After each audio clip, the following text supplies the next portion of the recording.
You know that gut feeling? The one that nags at you, makes you question things you never thought you'd doubt. I had it the moment she mentioned the girls' trip. Just a weekend away with the girls, my wife, Megan, had said casually one evening, scrolling through her phone while we sat on the couch. She didn't even look up, as if it was no big deal, like she'd told me she was heading to the grocery store or meeting a friend for coffee. But something about the way she said it, how she avoided eye contact, made my stomach twist in a way I couldn't explain. "Where are you going?" I asked, trying to keep my tone light. "Up to the lake," she replied, glancing at me with a smile that seemed a little too practiced. "A cabin, just us girls, to unwind. No cell service, no distractions. You know, just a little escape." That was it. She didn't offer many more details, and I didn't press. I wanted to trust her. I did trust her, or, at least, I thought I did. We'd been married for 5 years, and she'd never given me a reason to doubt her. But that feeling stayed with me, even after she packed her bags and left the next morning. I tried to ignore it, convincing myself I was being paranoid. She deserves a break, I told myself, as I went through the motions of the weekend alone. But the unease didn't fade.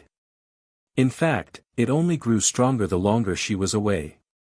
Little things started gnawing at me. Why hadn't she posted any pictures of the trip? Megan was always one to share photos of everything, from sunsets to cocktails to candid moments with friends. This time, though, her social media was silent. I shrugged it off, reasoning that maybe she was really trying to disconnect and relax. But then, on the second day, I made a mistake.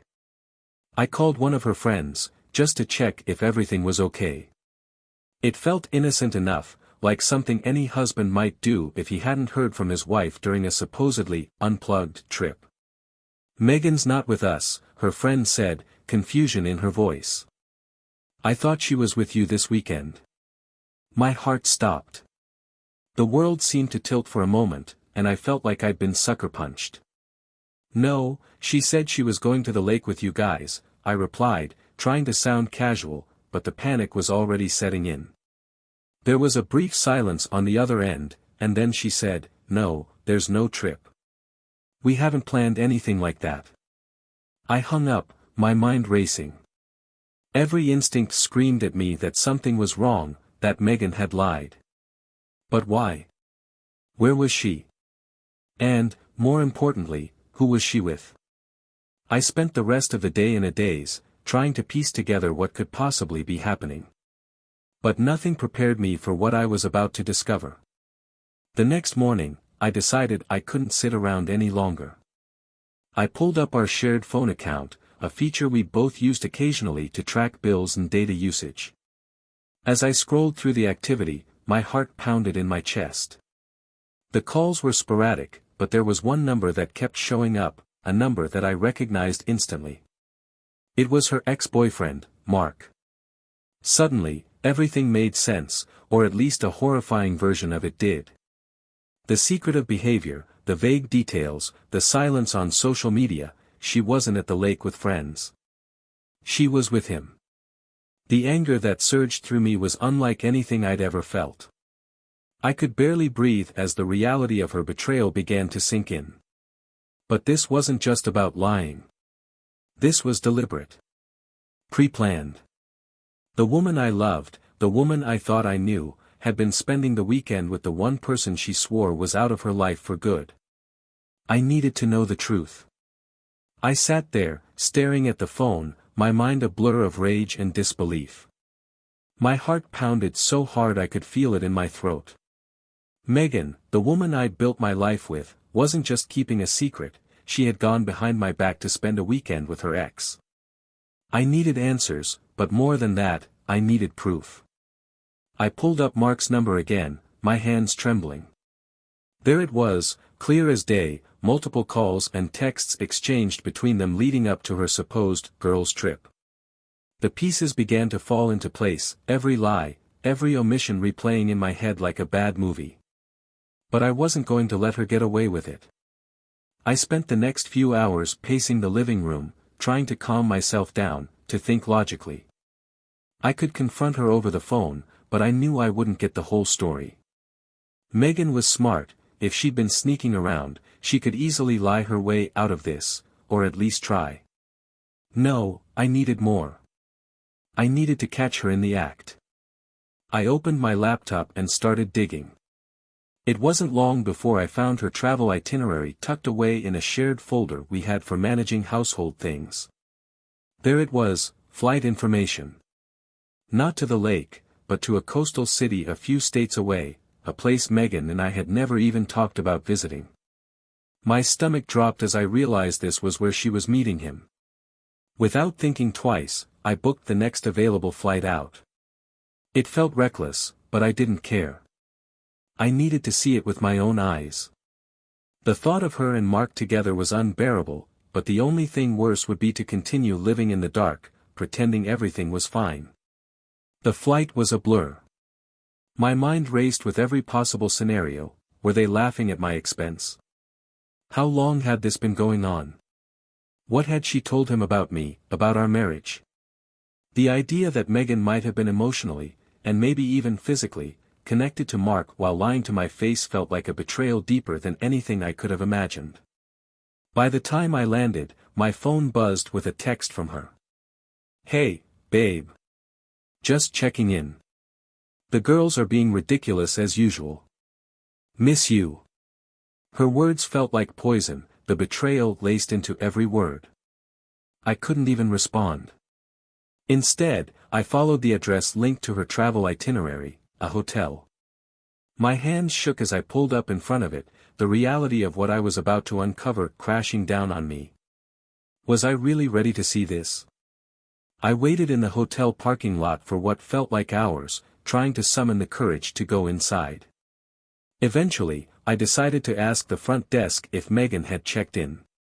The receptionist typed her name into the computer, oblivious to the storm of emotions swirling inside me. "Yes, she's checked in," the woman said with a polite smile. "Room 514. My heart dropped. I forced myself to thank her, the rage boiling up inside me. I knew there was no turning back now. I made my way to the elevator, each step heavier than the last. The elevator ride was excruciatingly slow, the numbers ticking upward as if mocking me with every floor. When I reached the 5th floor, my body went into autopilot. I walked down the hallway, each step louder in my ears than it should have been. I could feel the weight of the situation crushing me as I stood in front of room 514. I wasn't sure what I'd find, but the truth had to be better than the lies I'd been fed. I raised my hand to knock but hesitated. My heart pounded in my chest, and I could hear faint laughter from inside the room, her laughter. That was the moment I realized there was no denying it anymore. My wife was in that room with her ex, laughing like I didn't exist. With trembling hands, I knocked. I stood there, my knuckles still pressed against the door, my breath coming in short, shallow bursts. For a second, everything seemed to freeze. The sound of her laughter from inside the room, so carefree and familiar, cut through me like a blade. It was a sound I used to love, something that always brought me comfort. Now, it felt like a betrayal, echoing in the hallway. The door opened slowly, and there she was, Megan, standing in front of me, her face a mixture of shock and disbelief. For a brief moment, neither of us said a word. Her eyes widened as the realization of what was happening hit her. "Dan," she stammered, her voice barely above a whisper. Her smile faded, replaced by panic. She stepped into the doorway, trying to block my view inside the room. But it was too late. I already knew. The lies, the excuses, the hidden trip, it all came crashing down in that instant. Behind her, I caught a glimpse of Mark, lounging casually on the bed like he had no care in the world. He hadn't even bothered to get up. He didn't look surprised to see me, just annoyed, as if I'd interrupted some personal moment they were sharing. That sight, the smugness in his posture, the ease in his demeanor, ignited something in me I hadn't felt in years. Anger surged through me, hot and consuming, but I forced myself to stay composed. "What's going on, Megan?" I asked, my voice low and shaking. I was barely holding it together. She stepped out of the room, closing the door behind her, her face pale with guilt. "Dan, I can explain." "Explain?" I repeated, bitterly. "Explain what, exactly?" "That this girl's trip was just an excuse for you to be with him. That you've been lying to me, sneaking around behind my back, and using my trust to cover it up." She looked down, her eyes filling with tears, but I didn't feel sympathy. I wanted answers. I wanted the truth, no more excuses, no more lies. "Megan," I said, my voice hardening, "how long has this been going on?" She hesitated, looking up at me with tear-filled eyes, and I could see her weighing whether or not to keep lying. But there was no escape now, and she knew it. "A few months," she finally admitted, her voice cracking. "It started when we reconnected on Facebook. I didn't mean for it to turn into this, Dan. I swear I didn't." I stared at her, my mind struggling to comprehend how she could have let this happen. "So, while I've been working, trusting you, believing everything you told me, you've been meeting him? You've been lying to my face every day." She wiped her tears, sniffling. "I didn't plan it, I didn't. I thought I had it under control. It was just texting at first. I swear, it didn't mean anything. But then, things got complicated, and I made a mistake." "A mistake?" I repeated, my anger flaring. "A mistake is forgetting to pick up milk at the store, Megan. This isn't a mistake. This is a full-blown affair. You planned this. You lied to me. You lied to everyone. And for what? For him." I gestured toward the door, my voice rising with every word. I could feel the weight of the betrayal crushing me.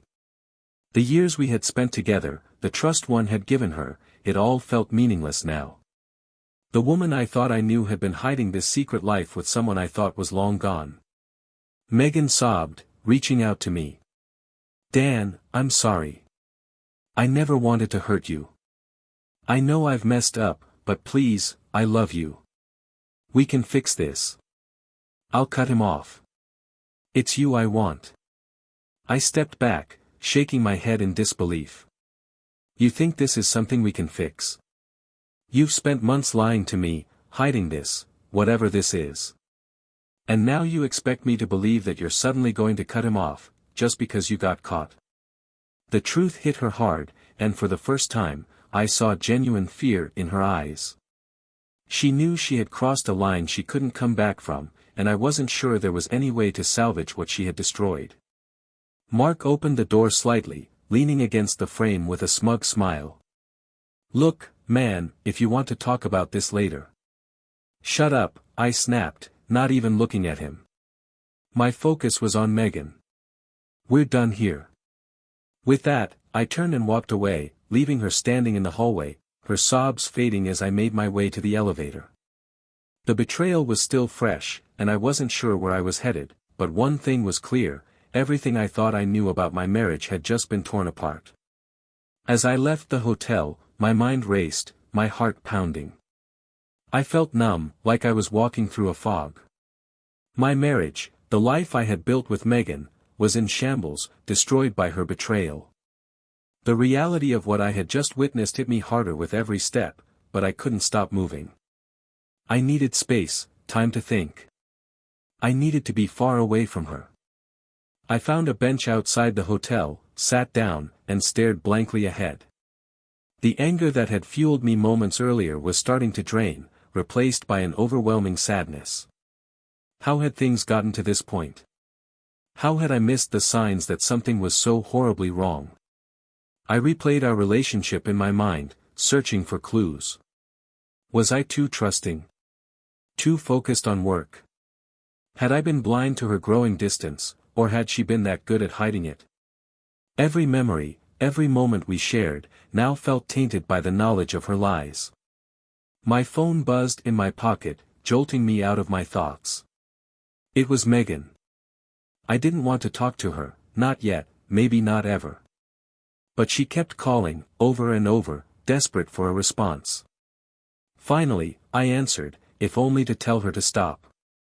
Dan, please, she begged as soon as I picked up.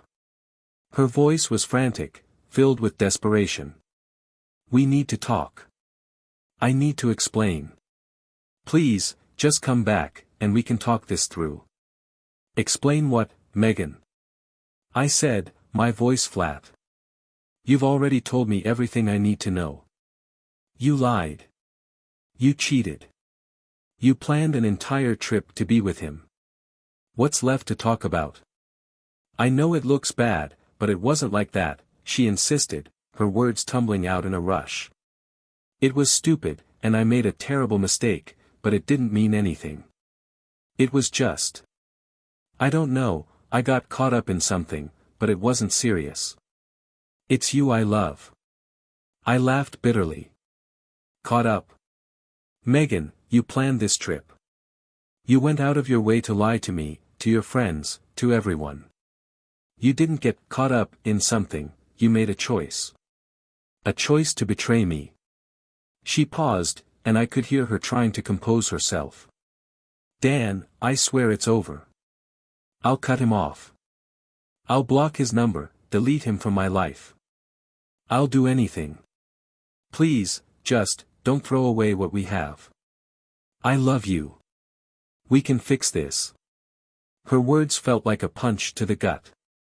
Just hours ago, she'd been with him, laughing in that hotel room, and now she was begging me to believe that it hadn't meant anything. That it could all just be erased, as if it never happened. You want to fix this? I said, my voice shaking. How do you fix something like this, Megan? How do I trust you again? Every time you go anywhere, every time you check your phone, I'm supposed to believe it's innocent. That you're not hiding something else. I can't live like that. I'll prove it to you, she said, desperation creeping into her voice again. I'll do whatever it takes, Dan. I'm sorry. I know I've hurt you, but we've been through too much to just walk away from this. I love you. Her words rang hollow, and I realized that love alone wasn't enough to fix what she had done.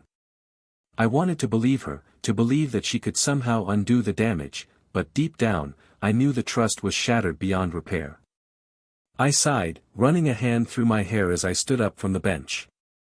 I need space, Megan, I said, my voice weary. I can't just talk this through right now. I need time to figure out what I want. Please, don't walk away, she whispered, her voice cracking. I already did, I said, hanging up. I shoved my phone back in my pocket, the weight of what had just happened pressing down on me. My marriage was broken, and I wasn't sure if there was any way to salvage it. The life we had shared, the love we had built, felt like a distant memory, something I could no longer reach. I walked back to my car, each step feeling heavier than the last, unsure of what the future held but certain that nothing would ever be the same again. The drive back home was long and agonizing. The quiet hum of the car only amplified the whirlwind of emotions inside me, anger, sadness, confusion. Every few minutes, I'd glance at my phone, seeing Megan's name flash across the screen as she continued to call and text, but I couldn't bring myself to answer. What was there left to say? When I finally pulled into the driveway, the house looked the same as it always had. But it didn't feel like home anymore. It felt like a stranger's house, like the life I'd been living for the past 5 years had been a lie, and this place was just a stage where the betrayal had played out in the background. I sat in the car for a while, staring at the front door, unsure if I even wanted to go inside. Eventually, I dragged myself out of the car and stepped into the house. The familiar scent of Megan's perfume still lingered in the air, reminding me of what once was. I walked through the living room, into the kitchen, and stopped when I saw her jacket draped over a chair. It was such a small thing, but it hit me hard. The normalcy of it. How she'd left that jacket there like nothing was wrong, like she hadn't just been away on a secret trip with her ex. I grabbed the jacket, shoving it out of sight, hoping it would help clear my head. But no matter how hard I tried to push the thoughts away, they crept back in, filling my mind with everything that had happened. The hotel room. Mark. Her lies. I wanted to scream, but instead, I collapsed onto the couch, burying my head in my hands. How had it come to this? That evening, Megan came home. I heard her car pull into the driveway, the sound of the door slamming shut, and then her hesitant footsteps approaching the house. I braced myself as the front door creaked open, and there she stood, her face pale and her eyes red from crying. "Dan," she started softly, stepping into the living room. "Can we talk?" I didn't respond right away, just stared at the floor, trying to keep the whirlwind of emotions inside from spiraling out of control. "What is there to talk about, Megan?" I finally said, my voice flat. "I know everything. You lied to me. You spent an entire weekend with him. How are we supposed to move past that?" She sat down across from me, wringing her hands together, her eyes pleading. "I know I messed up," she said, her voice barely above a whisper. "I know I hurt you, and I'll regret that for the rest of my life. But please, Dan, it didn't mean what you think it did. It wasn't about him. It was. I don't even know. I felt lost, like I was missing something, and I made the worst decision of my life." I clenched my jaw, the anger building again. "Missing something? So you go to him to find whatever you were missing? Do you have any idea how that sounds? How that feels for me? You were missing something, and instead of coming to me, you went back to your ex." Her tears started again, and she shook her head. "I don't have an excuse, Dan. I don't. But I love you, and I want to make this right.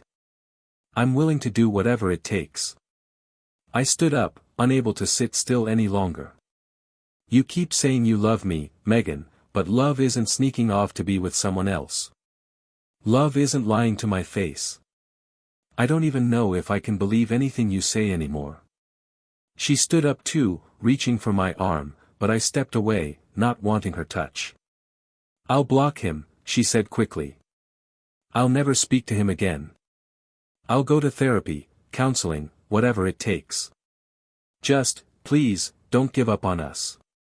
The desperation in her voice was palpable, but it didn't change the hollow feeling inside me. How could I ever trust her again? Every time she'd leave the house, every text message, every late night out, I'd always wonder. I'd always question. That kind of doubt can destroy a person, and I wasn't sure I could live like that. "I need time," I said finally, my voice low and tired. "I don't know what I want right now, Megan. I can't make a decision in the middle of all this. I need space to figure things out." Her face crumpled, but she nodded. "I understand. I'll give you space, Dan. Whatever you need." She left quietly, her footsteps soft as she disappeared down the hall.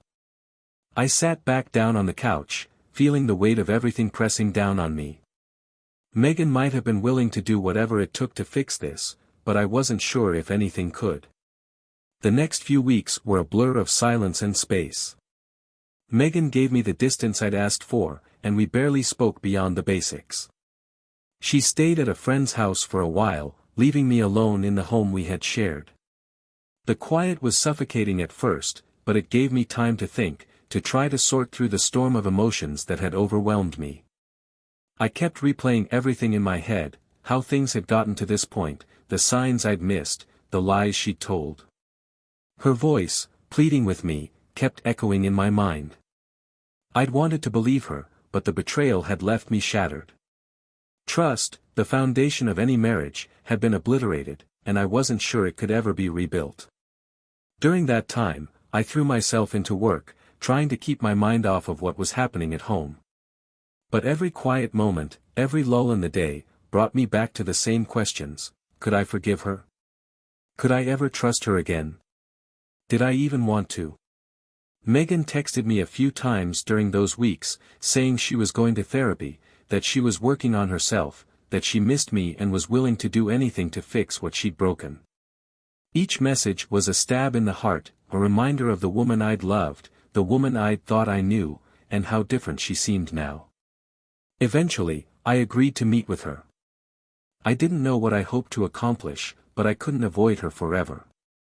We met at a cafe, a neutral space, far removed from the weight of our home.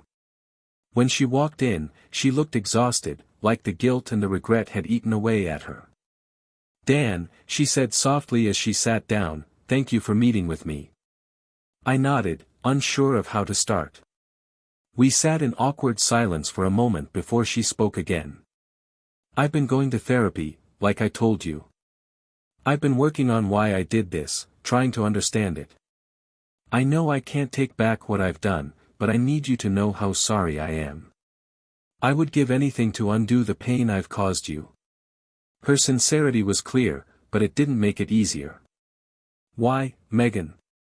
I finally asked, my voice quieter than I expected. "Why him? Why now?" She sighed, looking down at her hands. "I don't know if I'll ever have a good enough answer for that. I think I was looking for something outside of our life, something I couldn't even explain. I know how wrong it was, and I wish I had come to you first. I wish I had just talked to you about how I was feeling instead of making the worst mistake of my life." I shook my head, my heart heavy. "Do you understand how much you've destroyed? I trusted you, Megan. I believed in us. And now I don't know if I can ever trust you again." She nodded, tears welling up in her eyes. "I know. I know I ruined everything, and I'll regret it forever. But I'm willing to work for as long as it takes to earn your trust back. If you'll give me the chance." I leaned back in my chair, feeling the weight of her words. I knew she meant it, that she was genuinely sorry and that she wanted to fix this. But the damage had been done, and no matter how hard I tried, I couldn't shake the images of her with him, the lies she'd told, the betrayal that had shattered our marriage. "I don't know if that's possible," I said after a long pause. "I don't know if I can ever forget what you did." She nodded again, her tears spilling over. "I understand.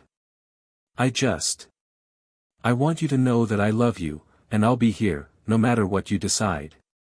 I didn't have a response to that. We sat there in silence, the weight of our broken relationship pressing down on both of us. Eventually, I stood up. "I need more time," I said quietly. "I can't make this decision right now." She looked at me with sad, understanding eyes. "Take all the time you need." As I walked out of the cafe, I felt the finality of the situation settling in. I knew that no matter what, things would never go back to the way they were. Whether or not we tried to rebuild, our marriage would never be the same. The trust was gone, replaced by a hollow space that I wasn't sure could ever be filled again. In the months that followed, I continued to take that time. I worked on myself, just as she was working on herself, but the distance between us grew, and the wounds didn't heal the way I had hoped. We talked occasionally, but the conversations were stilted, always circling back to what had happened, to the trust that had been shattered. Eventually, we both knew what had to happen. One evening, we sat down and talked about the future. We both knew that we couldn't move forward together, that the betrayal had left too deep a scar. We agreed to part ways, not with anger, but with the shared understanding that sometimes love isn't enough to heal everything. Our divorce was quiet, mutual, and heartbreakingly sad. As much as I had loved Megan, the damage was irreparable, and we both deserved a chance to find happiness again, separately. The life we had built together was over, but the lessons I learned from the betrayal, the pain, and the eventual healing, stayed with me. Moving forward wasn't easy, but I learned to trust myself again, to rebuild on my own terms. And while the wound of her betrayal would never fully disappear, I knew that I could start anew, stronger and wiser than before.